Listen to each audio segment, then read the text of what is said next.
এখন আমাদের ঘরে ঘরে কুলাঙ্গার সন্তান ভরে গেছে। বেশিরভাগ ফ্যামিলিতে বাবা মার চক্ষু শীতলকারী সন্তান নাই। আজকে একটা বিশ্ববিদ্যালয়ের সাবেক ভিসি তিনি আজকে বলছিলেন যে আমার বাবা আমাদেরকে ছোটবেলায় যখন খেলতে বের হতাম, স্কুল কলেজে পড়ার সময় বলতেন মাগরিবের আগে আগে বাসায় আসবা, এবং আমরাও সেটা আমল করতাম। এসে মাগরিবের নামাজ পড়তাম, পড়ে পড়ালেখা করতে বসতাম।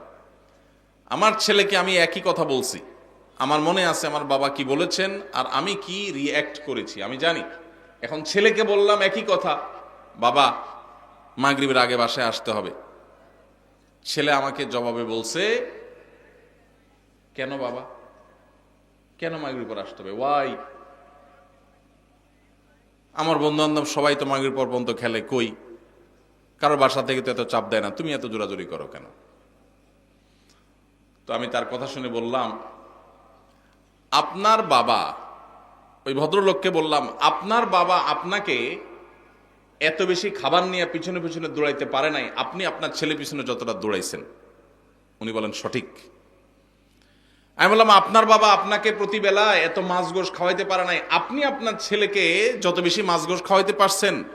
আপনি একটা বিশ্ববিদ্যালয়ের ভাইস চ্যান্সেলর মানুষ, আপনি আপনার ফিনান্সিয়াল ক্যাপাসিটি খুব বেশি হওয়ার কারণে ছেলেকে শহরে রেখে যত তুলতুলে জীবন দিতে পেরেছেন, আপনার বাবা আপনাকে এতটা সুখ দিতে পারেন নাই। কিন্তু আপনার বাবার আপনি অনুগত সন্তান ছিলেন, বাবার চোখ জুড়িয়েছেন, নয়ন জুড়িয়েছেন, অন্তরকে শীতল করেছেন, আর আপনার সন্তানটা কিন্তু আপনার অন্তরকে শীতল করতে পারে নাই। প্রবলেমটা কোথায়? আমরা যারা আমাদের বয়সী যারা আছেন এখানে, বা আরো যারা সিনিয়র মুরব্বীরা আছেন এখানে 45, 50 বা আরো উপরে, আমাদের অনেকের বাবা মা 3 বেলা ভালো করে খাবার দেওয়া আমাদেরকে তাদের জন্য কষ্টকর ছিল। কিন্তু এরপরেও আমরা বাবা মার প্রতি এতটা অনুগত, বাবা মাকে আমরা অনেক ফিল করি, অনেক মিস করি। বেঁচে থাকলেও ফিল করি, আর মরে গেলে আরো বেশি মিস করি, ফিল করি। কিন্তু এখনকার যে আমাদের সন্তানরা, এই সন্তানরা আমাদের বাবা মা আমাদের জন্য যতটা করতে পেরেছেন, এদের জন্য আমরা এর 3 গুণ করার পরও তারা আমাদের বাবা মার প্রতি আমরা যতটা অনুগত, আজকালের সন্তানরা আমাদের প্রতি ততটা অনুগত না। কারণটা কি ভাইরা আমার?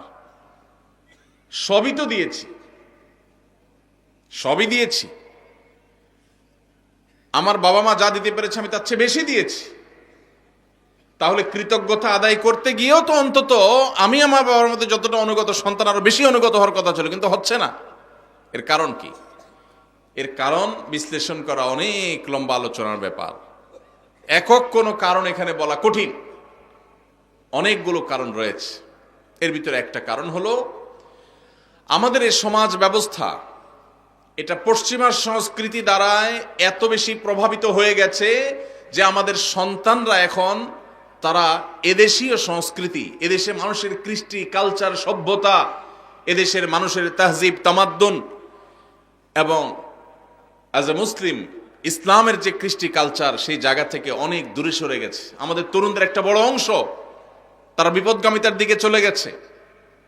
এর কারণ যেমন পশ্চিমা সংস্কৃতির আগ্রাসন আছে, নাটক সিনেমার নামে, বিনোদনের নামে যেগুলো দেখছেন সারাক্ষণ, আপনার ভেতরের জগৎকে পরিবর্তন করে দিচ্ছে। সেগুলো আপনার ঈমান, আমল, চিন্তাধারা সবকিছুকে প্রভাবিত করে নিজের অজান্তে চেঞ্জ করে দিচ্ছে।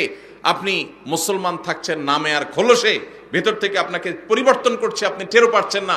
আপনার সন্তানকে আপনি শিক্ষা দিচ্ছেন, স্কুল, কলেজে, ইউনিভার্সিটিতে শিক্ষা নিতে গেছে যে সন্তান, সেখান থেকে শিক্ষার উপরে ভর করে পশ্চিমা যে সংস্কৃতি আসছে সেটাও সে ধারণ করেছে, শিক্ষিত হচ্ছে, পাশাপাশি সে পশ্চিমা ধ্যান ধারণায় বিশ্বাসী হচ্ছে।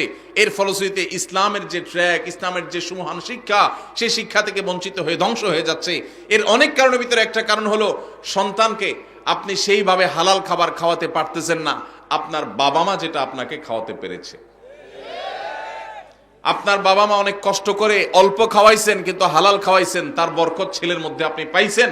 আপনি আপনার ছেলে মেয়েকে যা খাওয়াচ্ছেন বুকে হাত দিয়ে বলতে পারবেন না যে টনটন করে বাজবে, এতটা হালাল এবং পিওর, যেটা আপনার বাবার সম্পদের মধ্যে ছিল সেটা যদি আপনার সন্তানের মধ্যে আপনি করতে পারেন, ইনশাআল্লাহ এ যুগেও আপনার সন্তান সবচেয়ে সভ্য, ভদ্র এবং মাথা নিচু করে বিনম্রতার সাথে আপনাকে শ্রদ্ধা নিবেদন করবে।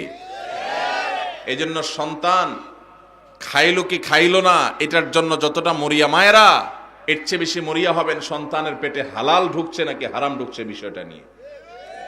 আল্লাহ আমাদেরকে সেই তৌফিক দান করুন। আমার স্বামী প্রবাসে থাকে, কেনাকাটার সবকিছু আমার করতে হয়, এক্ষেত্রে কি আমি গুনাহগার হব?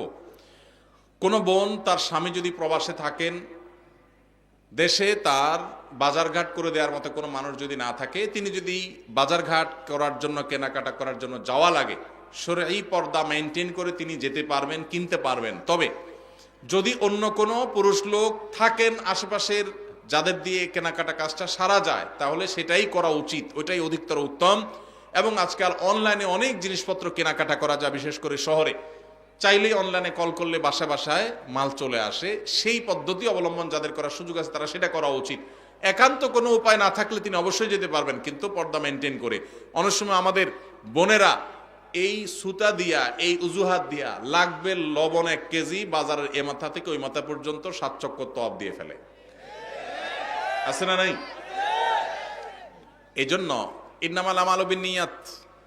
আপনার স্বামী প্রবাসে আছে, বাজারে যাওয়া জায়েজ আছে, হুজুরের কাছে মাসালা নিয়েছেন, নিয়ে এবার বাজারে বাজারে ঘুরতেছেন অহেতুক।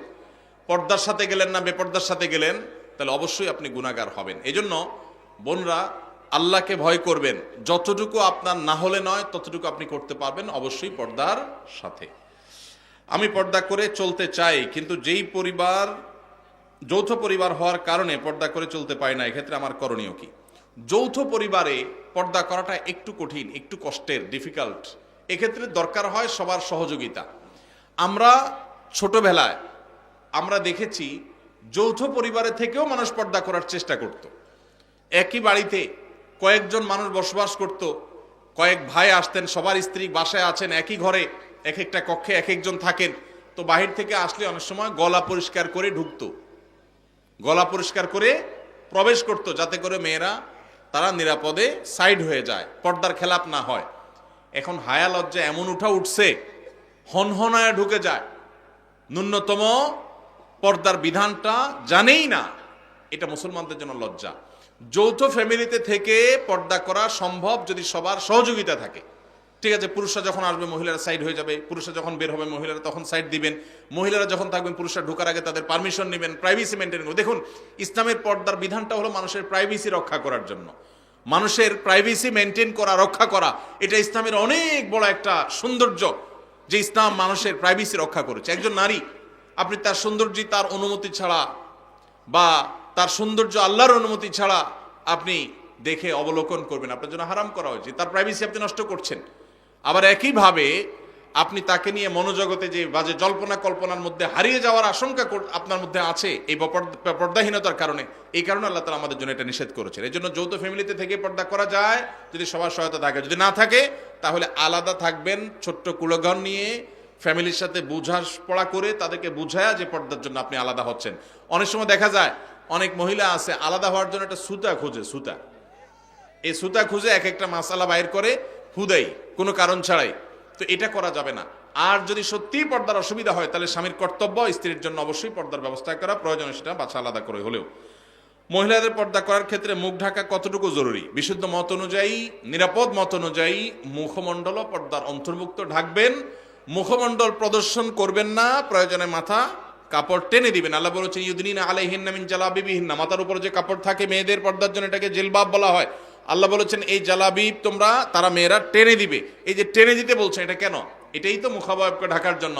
আম্মা জানা আয়েশা রাদিয়াল্লাহু তাআলা বলেছেন, হজের সময় আমি যখন নবীজি সাল্লাল্লাহু আলাইহি ওয়াসাল্লামের সাথে হজ করেছি, সেই বছর আমি এহরামরত অবস্থা মেয়েদের জন্য মুখ উন্মুক্ত রাখতাম। যখনই কোনো পুরুষ চোখের এরিয়াতে চলে আসতো তখন আমি কাপড় টেনে দিতাম। এখান থেকে বোঝা যায় তারাও মেয়েদের চেহারার পর্দা করতেন। এটাই হলো অধিকতর বিশুদ্ধ এবং অধিকতর আপনার নিরাপদ মত। এজন্য বোনরা পর্দা যখন করবেন মুখমণ্ডলও ঢাকার চেষ্টা করবেন, সেটা হবে এ ক্লাসের পর্দা। যারা সেটা করতে পারছেন না, অন্তত শুরুটা করেছেন, অবশ্যই তাদেরকে আমরা অ্যাপ্রিসিয়েট করব।